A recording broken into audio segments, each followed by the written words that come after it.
Hi friends, welcome to NammoorSamayal. இது நம்ம சேனலோட 10வது வீடியோ. இன்னைக்கு நம்ம என்ன பார்க்க போறோம் அப்படினா தேங்காய் சோறு முட்டை கிரேவி. அது எப்படி பண்ண போறோம் அப்படிங்கறத பத்தி தான். இத தொடர்ந்து இந்த உணவை ஏழை பசியாளிகளுக்கு இன்னைக்கு வழங்குறது யாரு அப்படினா NammoorSamayal சேனலோட நண்பர்கள் தாங்க. மகாதீர், ரிசால், தஸ்தகீர், அஸ்லாம். Hey friends, நம்ம சேனலை தொடர்ந்து பார்க்கக்கூடிய மக்கள் அனைவரும் நம்ம சேனலுக்கு தொடர்ந்து ஆதரவு கொடுங்க. இதுவரைக்கும் நம்ம சேனலை சப்ஸ்கிரைப் பண்ணாதவங்க சப்ஸ்கிரைப் பண்ணிக்கோங்க. பக்கத்துல இருக்கிற பெல் பட்டனை தட்டி ஆளுங்கிற ஆப்ஷனை செலக்ட் பண்ணிக்கோங்க. அப்போதான் நம்ம சேனல்ல போடுற ஒவ்வொரு வீடியோவையும் நீங்க தொடர்ந்து பார்க்கலாம். ஓகே फ्रेंड्स, இப்போ வாங்க நம்ம எப்படி சமைக்கிறதுன்னு வீடியோக்குள்ளே பார்க்கலாம். फ्रेंड्स, இன்னைக்கு நம்ம சமைக்க போறதுக்கு தேவையான எல்லா பொருளையும் நம்ம வாங்கியாச்சு. இன்னைக்கு என்ன சமைக்க போறோம் அப்படினா முட்டை கிரேவி, தேங்காய் சோறு. தேங்காய் சோறுக்கு தேவையான ஜாமாங்க, அது போக முட்டை கிரேவிக்கு தேவையான ஜாமாங்க எல்லாமே வாங்கியாச்சு. இன்னைக்கு சமையலுக்கு வந்துக்கிட்டு வெங்காயம் 6 கிலோ, உருளைக்கிழங்கு 1 கிலோ, தக்காளி 4 கிலோ, புதினா, மல்லி, கருவேப்பிலை அரை கட்டு, இஞ்சி, பூண்டு, கல் உப்பு, பட்டை வகை, தேங்காய், பச்சை மிளகாய், நம்ம பிரியாணி இலை, இதை எல்லாத்தையும் இப்போ நம்ம சுத்தம் பண்ணி தனியாக கழுவி வெட்டி எடுத்து வச்சுக்க போகிறோம்.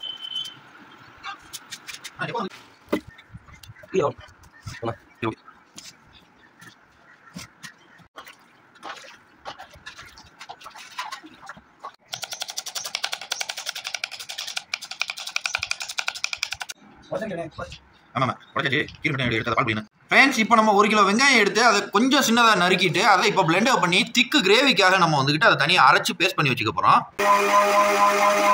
இப்போ நம்ம அரைச்ச வெங்காய பேஸ்ட்டை தனியாக ஒரு பவுலில் கொட்டி எடுத்து வச்சுக்க போகிறோம். அதுபோல் நம்ம 1 கிலோ அளவுக்கு தக்காளி எடுத்து அதையும் திக்காக பேஸ்ட் அடித்து வச்சுக்க போகிறோம். இது எல்லாமே நம்ம கிரேவியில் சேர்க்க போகும்போது கிரேவியோட டேஸ்ட்டே வேற லெவலாக இருக்கும். மறக்காமல் நீங்களும் இதை ட்ரை பண்ணுங்கள். தக்காளியும் இது போல் நல்லா பேஸ்ட்டாக அரைச்சி நம்ம தனியாக ஒரு பவுலில் எடுத்து வச்சுக்க போகிறோம். ஃப்ரெண்ட்ஸ், நம்ம உடைச்ச தேங்காயை அரைச்சி அதில் இருந்து பால் எடுத்துக்கிட்டோம். எந்த அளவுக்கு இன்றைக்கி தேங்காய் சோறுக்கு பால் அளவு சேர்க்குறோம் அப்படின்னா நம்ம அரிசியிலேருந்து 2 மடங்கு தண்ணி சேர்த்துக்கிறோம். ஓகே ஃப்ரெண்ட்ஸ், இன்றைக்கி நம்ம தேங்காய் சோறுக்கு தேவையான அளவு தக்காளி, வெங்காயம், ரம்பலை, பச்சை மிளகாய் எல்லாமே தனியாக எடுத்து வச்சுக்கிட்டோம். அதுபோக நம்ம முட்டை கிரேவிக்கு தேவையான தக்காளியை வெட்டி தனியாக வச்சுக்கிட்டோம். வெங்காயமும் நம்ம தேவையான அளவு வெட்டி தனியாக எடுத்து வச்சுக்கிட்டோம். அதுபோக நமக்கு பச்சை மிளகாய், பிரியாணி இலை எல்லாமே நம்ம எடுத்து வச்சுக்கிட்டோம். ஃப்ரெண்ட்ஸ், நம்ம இன்னைக்கு சமையலுக்கு தேவையான 80 முட்டையை அவிச்சு தனியாக எடுத்துக்கிட்டோம். இதை நம்ம உரிச்சு தான் இப்போ கிரேவி பண்ண போகிறோம். அதை எப்படி பண்ண போகிறோம் அப்படிங்கிறத வீடியோவை தொடர்ந்து பாருங்க.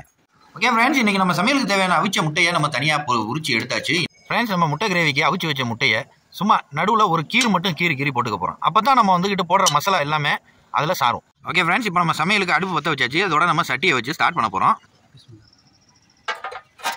இப்போ நம்ம என்ன பண்ண போகிறோம் அப்படின்னா முட்டை கிரேவி செய்ய போகிறோம். முட்டை கிரேவி எப்படி செய்கிறோம் அப்படிங்கிறத வீடியோவை தொடர்ந்து பார்த்து தெரிஞ்சுக்கோங்க.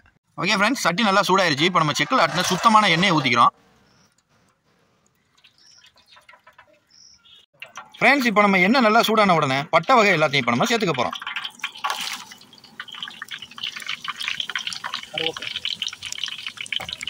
பட்டை வகை நல்லா பொரிஞ்சு வரும்போது கருவேப்பிலை சேர்த்துக்கிறோம்.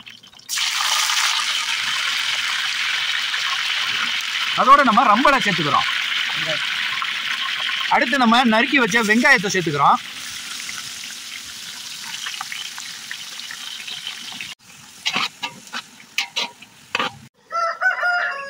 ஃப்ரெண்ட்ஸ், இப்போ வெங்காயம் நல்லா அரைவாசி வெந்துருச்சு. அதோட நம்ம அரைச்சி வச்ச வெங்காய பேஸ்ட்டையும் சேர்த்துக்க போறோம்.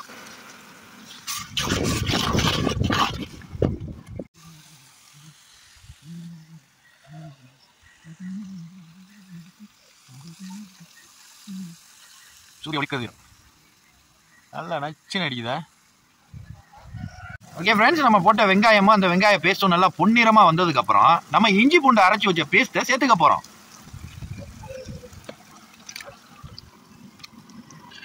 ஓகே ஃப்ரெண்ட்ஸ், இஞ்சி பூண்டு நல்லா பச்சை வாடை மாறினதுக்கப்புறம் நம்ம வெட்டி வச்ச தக்காளியை போட்டுக்கிறோம்.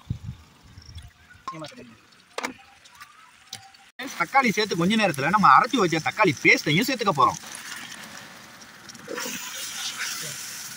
தக்காளி பேஸ்ட் எல்லாம் சேர்த்ததுக்கப்புறம் நல்லா கிண்டி விட்டுட்டு கொஞ்ச நேரம் மூடி வச்சு வேக வைக்கணும். ஓகே ஃப்ரெண்ட்ஸ், இப்போ நம்ம தக்காளி நல்லா வெந்து வரப்போகும்போது எப்போதும் நம்ம முன்னால் சேர்க்கக்கூடிய புதினா மல்லியை இப்போ நம்ம கொஞ்சம் பின்னாலேயே சேர்க்குறோம். காரணம் என்ன அப்படின்னா இன்றைய கிரேவி வேற லெவல் டேஸ்ட்டில் இருக்கணும் அப்படிங்கிறதுக்காக வித்தியாசமாக நம்ம பண்ணுறோம். புதினா, மல்லி, பச்சை மிளகா 3ஐயும் சேர்த்து நல்லா ஒரு கிண்டி மறுபடியும் மூடி வச்சு வேக வைக்க போகிறோம். ஓகே ஃப்ரெண்ட்ஸ், இன்னைக்கு நம்ம முட்டை கிரேவிக்குனே ஸ்பெஷலாக வறுத்து அரைச்ச NammoorSamayal மசாலாவை இப்போ நம்ம சேர்த்துக்க போகிறோம். நல்லா அரைஞ்சிருக்கு பாருங்க வறுத்தது.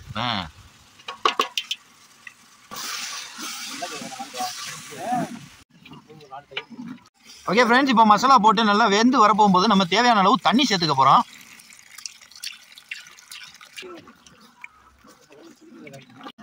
இப்போ நம்ம மூடியை போட்டு வேக வச்சுக்க போறோம்.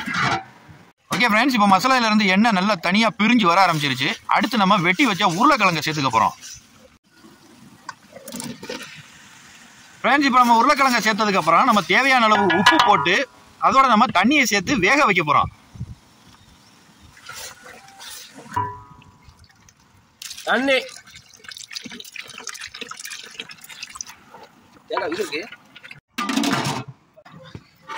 ஓகே ஃப்ரெண்ட்ஸ், நல்லா கிரேவி கொதிச்சு வந்துருச்சு. இப்போ நம்ம வந்துக்கிட்டு அவிச்சு வச்ச முட்டையை சேர்த்துக்க போகிறோம்.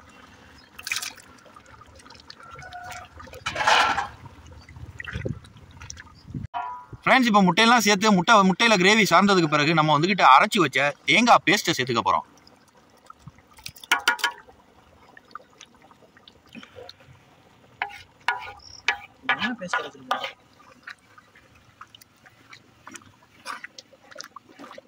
ஓகே ஃப்ரெண்ட்ஸ், முட்டை தேங்காய் பேஸ்ட் எல்லாம் சேர்த்ததுக்கு பிறகு நம்ம கொஞ்சமாக கொத்தமல்லியை போட்டு மூடி வச்சு நல்லா வேக வச்சு நீ இறக்கிக்க போகிறோம்.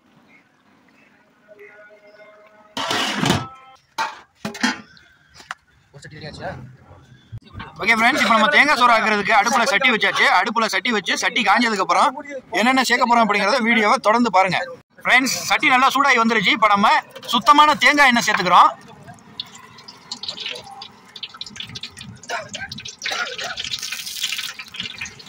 ஓகே ஃப்ரெண்ட்ஸ், இப்போ எண்ணெய் நல்லா சூடாகி வந்துருச்சு. பட்டை வகையை சேர்த்துக்க போகிறோம். அதோட நம்ம இப்போ தொடர்ச்சியாக ரம்பலை, கருவேப்பிலை, பச்சை மிளகா எல்லாமே சேர்த்துக்க போகிறோம்.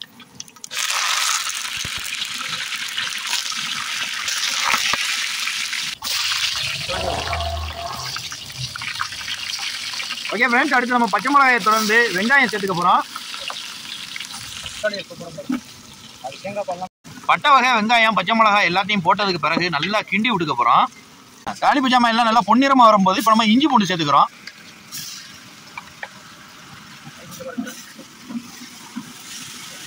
இஞ்சி பூண்டு பச்சை வாடை போனதுக்கப்புறம் புதினா மல்லி சேர்த்துக்க போகிறோம். இதெல்லாம் போட்டதுக்கப்புறம் நம்ம எடுத்து வச்ச பாலை இப்போ சேர்த்துக்க போகிறோம். தேங்காய் சோறுக்குன்னே நம்ம எடுத்து வச்ச பாலை சேர்த்துக்க போகிறோம். ஓகே ஃப்ரெண்ட்ஸ், இன்னைக்கு நம்ம அளந்த அளவிலிருந்து 2 மடங்கு பால் எடுத்து அதை நம்ம ஊற்றியாச்சு. ஃப்ரெண்ட்ஸ், நம்ம போட்ட பால் நல்லா கொதி கிளம்பி வரப்போகும்போது நம்ம தக்காளியை சேர்த்துக்கிட்டு அதுக்கு பிறகு அரிசியவும் சேர்த்துக்க போகிறோம்.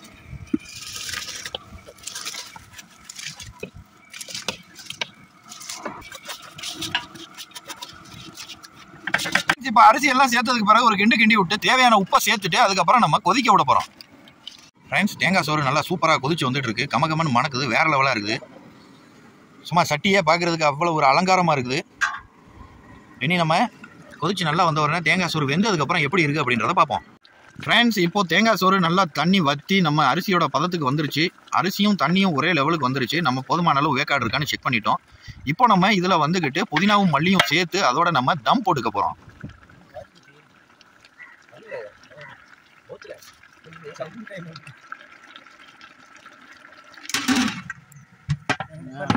தேங்காய் சோறு ரெடி ஆயிடுச்சு. நம்மளும் எடுத்துட்டோம். வேற லெவலா இருக்குது. சூப்பரா வெந்திருக்குது. சாப்பிட்றதுக்கு அவ்வளவு ருசியா இருக்கும் போல் இருக்கு. நம்ம மக்களுக்கு இப்போ சாப்பாடை அனுப்ப போறோம். அதுக்குண்டான பார்சல் வேலை நடந்துட்டு இருக்கு.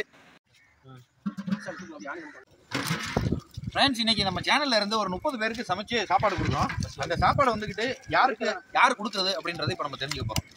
இன்னைக்கு வந்துக்கிட்டு நம்ம சேனலோட நண்பர்கள் Aslan, Mahathir, Mohammed Dastagir, JPN travels owner Risaluddin எல்லாருமே சேர்ந்து தான் இன்னைக்கு 30 பசியாளிகளுக்கு உணவு கொடுக்குறோம் நம்ம சேனல் மூலமா. இது போல நீங்களும் யாருக்கும் பசியாளிகளுக்கு உணவு வழங்கணும் அப்படின்னு நினைச்சீங்க அப்படின்னா நம்ம சேனல் மூலமா தாராளமா நீங்க உணவு வழங்கலாம். நம்ம சேனல்ல இருந்தே சமைச்சு நம்ம எல்லாருக்கும் கொண்டுட்டு போய் நீங்க எங்க கொடுக்க சொல்றீங்களோ அங்க கொடுத்துருவோம்.